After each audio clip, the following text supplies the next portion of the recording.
누가복음 24장 13절에서 17절 말씀입니다. 누가복음 24장 13절부터 17절까지입니다.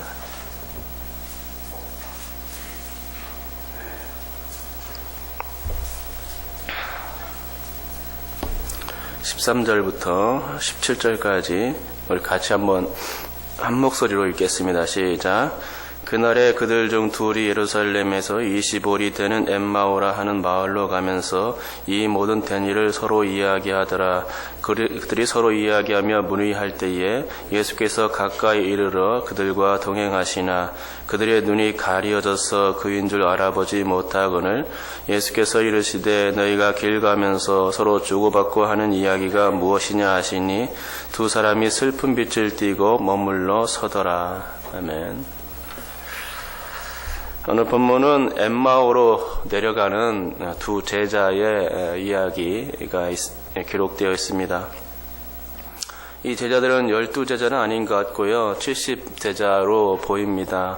그런데 예루살렘에서 25리나 떨어져 있는 엠마오 마을로 지금 내려가고 있는 중입니다. 25리 하면 10km 정도인데 원문상의 거리로 따진다면 약 14km 정도의 거리라고 합니다. 심리는 4km이고 4km 하면 1시간 정도 걷는 거리입니다. 그러니까 14km라고 하면은 좋게 서너 시간쯤은 걸어야 했습니다. 그러니까 빨리 걸어서 3시간만 잡는다 해도 걷는 가운데 정말 상당히 많은 이야기를 나눌 수 있는 그런 시간이 됩니다. 실제로 이 두 사람은 이 14km를 걸으면서 서로 많은 이야기를 주고받았습니다. 그 중에 핵심 이야기는 14절에서 언급하고 있듯이 이 모든 된 일에 관해서 이야기했습니다. 그리고 이 모든 된 일은 19절 이하를 통해서 알 수가 있습니다. 그러니까 이 모든 된 일이란 바로 자신들이 그렇게 존경하는 예수님에 관한 최근 얘기였음을 알 수 있습니다. 지금 그들이 믿는 예수님은 하나님과 사람 앞에 능하신 선지자, 그들이 이제 그렇게 고백하는 거죠. 그분은 말과 일에 아주 능하신 분이라고 또 고백하는 것을 볼 수가 있죠. 더욱이 그들은 그런 예수를 어떤 분으로 바라보았는가 할 때에 이스라엘을 속량할 자, 이스라엘을 속량할 분이라고 믿고 또 바랐음을 확인할 수 있습니다. 그러나 이렇게 믿고 따랐던 그 예수라는 분이 그만 죽게 되었다는 말입니다. 대제사장들과 유대의 관리들이 사형 판결에 넘겨주었고 또 십자가에 못 박았다는 것입니다. 십자가에 못 박았다는 것은 사랑하는 예수님의 죽음을 의미하는 거였습니다. 하지만 그들은 그런 상황에서 어떤 여자들의 소리를 들을 수가 있었습니다. 그것은 죽은 지 사흘째 되는 예수의 시체를 무덤에서 찾을 수 없었다 하는 그런 이야기였습니다. 그러니까 십자가 이야기는 죽음에 관한 이야기였고 그것은 절망의 이야기였습니다. 하지만 예수님의 시체가 무덤에서 사라진 사건, 그것은 예수님의 살아나심 곧 부활의 이야기였고 그것은 소망의 이야기였던 것입니다. 그래서 이 두 제자들의 이야기가 바로 그런 것이었습니다. 이 모든 된 일에 관한 이야기, 즉 그들의 이야기를 종합해보면 두 가지의 주제가 나오는 것입니다. 첫째는 죽음과 절망의 이야기입니다. 그리고 둘째는 부활과 소망의 이야기였던 것이죠. 그렇다면 이 두 가지 주제에 관해서 그들이 믿은 것은 무엇인가? 그것은 후자였습니다. 그러니까 그들은 부활과 소망, 전자였죠. 그러니까 그들은 부활과 소망의 이야기를 나눈 게 아니라 죽음과 절망의 이야기를 나눴던 것입니다. 그것을 어떻게 알 수 있습니까? 슬픈 빛을 띠면서 말했다는 대목이 그것을 말해주고 있습니다. 만약 그들이 부활과 소망의 이야기를 나눴다면 그들은 그렇게 결코 수심 띈 얼굴이나 슬픈 기색을 띠지는 않았을 것입니다. 하지만 죽음의 이야기가 그들의 핵심 이야기였기 때문에 그들의 얼굴에선 슬픈 빛깔을 지울 수가 없었던 것입니다. 여러분, 사람들이 왜 슬픈 빛을 띱니까? 슬픈 빛을 띌 때가 언제입니까? 슬프다는 것은 기쁨의 반대의 의미가 아니겠습니까? 사람들에게서 기쁜 일이 없을 때 바로 슬픈 것입니다. 더욱이 불행이 닥치면 더더욱 슬퍼집니다. 불행은 사람을 낭망하게 만들고 세상의 모든 소망을 앗아가 버립니다. 기쁜 일도 없는데 불행까지 겹치면 참으로 치명타입니다. 치명타를 맞은 인생, 그런 불행과 슬픔 상황에서 그러면 어떻게 헤어나올 수 있는 겁니까? 하늘이 무너져도 솟아날 구멍이 있다던데 과연 그런 상황 가운데서 헤어나올 수가 있는 것입니까? 저는 아무리 어려워도 어딘가 찾아보면 큰 슬픔 중에라도 기쁨이 보이고 또 큰 절망 중에라도 소망을 찾아볼 수 있다고 믿는 사람입니다. 더욱이 소망의 종교를 믿는 우리는 절망 중에서도 그 절망 그 자체에 머물러 있어서는 안 된다고 믿습니다. 소망 가운데로 나아가는 것이 바로 기독교지요.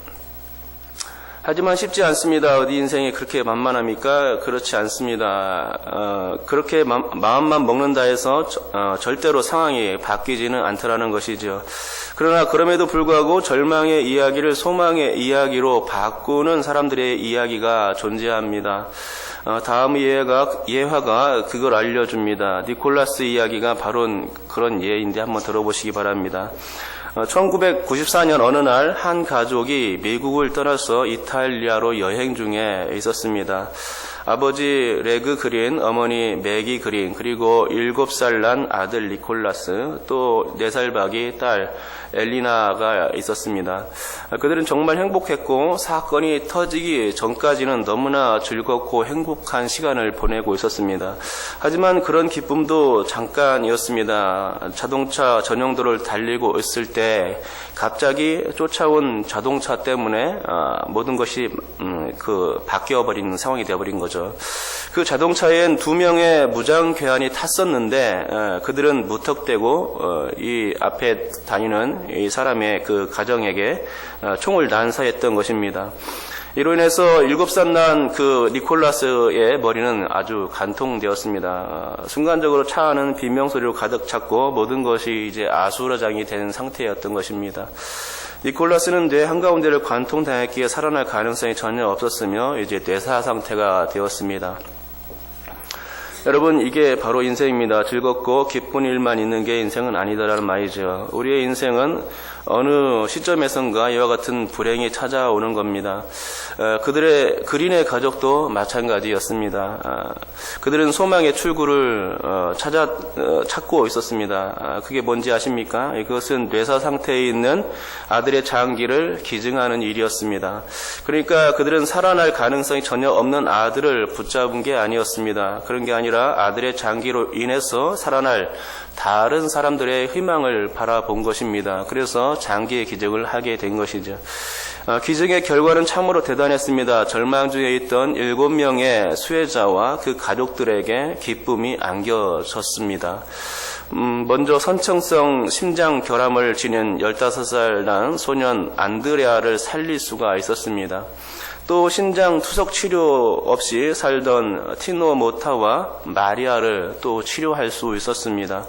그리고 살 날이 얼마 남지 않은 19살 마리아 피아 페다리를 간이식을 통해서 살려냈습니다. 또 5년 동안 각막이식을 기다려온 24살 도미니카 갈레에게도 시력을 찾아주는 기회가 되었다는 것이죠. 그 중에 특히 마리아 피아는 죽음 직전에 살아났지만 건강한 모습으로 결혼도 하고 자녀도 낳게 되었던 것입니다. 더욱이 피아는 자녀를 낳으면서 그 이름을 누구라고 지은지 아십니까? 죽은 니콜라스 이름을 따서 니콜라스라고 지었던 것이죠.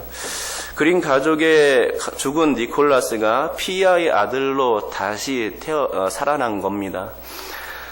참으로 절망이 소망으로, 죽음이 생명으로 잉태되는 순간이었습니다. 정말 감동적이지 않습니까?